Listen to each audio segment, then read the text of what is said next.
Hello guys, स्वागत है आपका अपने यूट्यूब चैनल स्टडी विद अमन कुल में। आज हम लाए हैं शिक्षा निदेशालय राष्ट्रीय राजधानी क्षेत्र दिल्ली की कार्यपत्रक नंबर 76 जो कि क्लास 9 के लिए है। विषय आपका सामाजिक विज्ञान है। डेट है जिसकी 31 जनवरी 2022। आप अपना नाम और अपने कक्षा अध्यापक का नाम लिखेंगे। आज हम अपना चैप्टर चुनावी राजनीति कंटिन्यू करेंगे, जिसमें हम पढ़ेंगे भारत में चुनावों को क्या लोकतांत्रिक दर बनाता है। तो इसमें हम स्वतंत्र चुनाव आयोग, लोकप्रिय भागीदारी और चुनाव परिणाम की स्वीकृति देखेंगे। हमारे देश में चुनाव एक स्वतंत्र और बहुत शक्तिशाली चुनाव आयोग द्वारा किए जाते हैं। उसे तरह की स्वतंत्रता प्राप्त है जो न्यायपालिका को प्राप्त है। मुख्य चुनाव आयुक्त की नियुक्ति भारत के राष्ट्रपति द्वारा की जाती है। चुनाव की घोषणा से लेकर परिणामों की घोषणा तक चुनाव के संचालन और नियंत्रण के हर पहलू पर चुनाव आयोग निर्णय लेता है।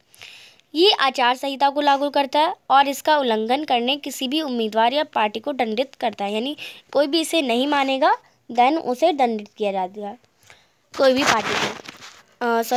फिर है लोकप्रिय भागीदारी। चुनाव में लोगों की भागीदारी को आमतौर पर मतदान के आंकड़ों में मापा जाता है। मतदान उन मतदाताओं के प्रतिशत को दर्शाता है जिन्होंने वास्तव में अपना वोट डाला है। भारत में मतदान हो या स्थिर हो रहा है, ये वास्तव में बढ़ गया है। भारत में गरीब, अनपढ़ और वंचित लोग अमीर और विशेषाधिकार प्राप्त वर्गों की तुलना में बड़े अनुपात में मतदान करते हैं। ये पश्चिमी लोकतंत्र के विपरीत है। भारत में आम लोग चुनावों को बहुत महत्व देते हैं। उन्हें लगता है कि चुनाव के माध्यम से वह राजनीतिक दलों पर अपने अनुकूल नीतियों और कार्यक्रम को अपनाने का दबाव बना सकते हैं।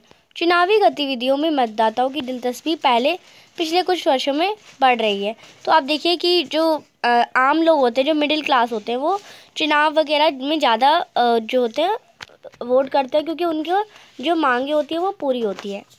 अब चुनाव परिणाम की स्वीकृति। भारत के चुनाव के परिणाम खुद के लिए बोलते हैं। सत्तारूढ़ दल नियमित रूप से भारत में राष्ट्रीय और राज्य दोनों स्तरों पर चुनाव करते हैं। भारत में लगभग आधे मौजूदा संसद विधायक चुनाव हार जाते हैं। बहुत कम विवादित चुनावों को छोड़कर चुनावी परिणामों को आमतौर पर पराजित पार्टी द्वारा जनता के फैसले के रूप में स्वीकृत किया जाता है। अब यहाँ पे है स्वतंत्र और निष्पक्ष चुनाव की चुनौतियाँ। स्वतंत्र और निष्पक्ष चुनाव की चुनौतियाँ। पहला हो जाएगा, चुनाव में अत्यधिक धन का प्रयोग होता है। बड़ी पार्टियों की तुलना में छोटे दलों और निर्दलीय उम्मीदवारों को कई समस्याओं का सामना करना पड़ता है, क्योंकि कोई बड़ी है तो कोई छोटी है।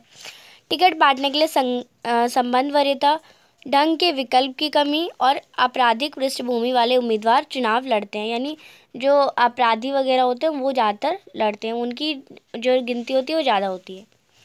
अब पहला प्रश्न है, चुनाव आयोग की क्या भूमिकाएं हैं।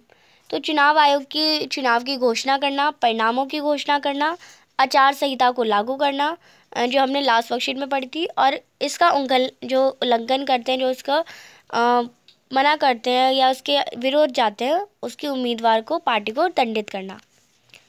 दूसरा प्रश्न है, आप क्या सोचते हैं कि लोगों के चुनाव को प्रक्रिया में सक्रिय भाग लेना चाहिए। तो हाँ, लोगों को चुनाव के प्रक्रिया में भाग लेना चाहिए, क्योंकि चुनाव के द्वारा ही वो लोग प्रतिनिधियों को कुछ नियंत्रण रखते हैं, अन्यथा वह निरंकुश बन जाएंगे। तीसरा प्रश्न है, स्वतंत्र और निष्पक्ष चुनाव की क्या चुनौतियाँ हैं। तो अभी हमने पढ़ी थी जातिवाद और भाषावाद, सांप्रदायिकता, अत्यधिक बल का प्रयोग, मताधिकार का दुरुपयोग और टिकट बांटने के लिए संबंध वरीयता, आपराधिक पृष्ठभूमि वाले उम्मीदवार चुनाव लड़ते हैं। ये हमने अभी ऊपर यहाँ स्टार्ट में भी पढ़ा। चौथा प्रश्न है, आपने चुनाव में भ्रष्टाचार से संबंधित समाचारों के बारे में सुना होगा, जैसे मतदाता सूची के झूठे नाम शामिल करना, शासक दल द्वारा सरकारी सुविधाएं और अधिकारियों का दुरुपयोग, धन का अधिक उपयोग और मतदाताओं को डराना, मतदाता के दिन धांधली करना। उन्हें ठीक करने से कुछ तरीकों का सुझाव दें। तो अगर हम इन्हें ठीक करने के सुझाव दें तो इस तरह की गतिविधियों को रोकने के लिए बहुत ही कठोर कानून होना चाहिए। अगर कोई व्यक्ति इस तरह की गतिविधियों में लिप्त पाया जाता है तो उसकी अगली बार कभी चुनाव लड़ने के योग्य ना समझा जाए। यही उसकी सज़ा होनी चाहिए कि वो अब कभी चुनाव लड़ ही ना सके। तो ये थी आपकी आज की वर्कशीट। आई होप आपको अच्छे से वर्कशीट समझ आ गई होगी। कोई भी डाउट हो कमेंट सेक्शन में ज़रूर पूछ लीजिए। चैनल को अभी तक सब्सक्राइब नहीं किया है तो प्लीज़ चैनल को सब्सक्राइब ज़रूर करें। ज़्यादा से ज़्यादा दोस्तों के साथ शेयर करें। Thanks for watching you. Bye bye guys.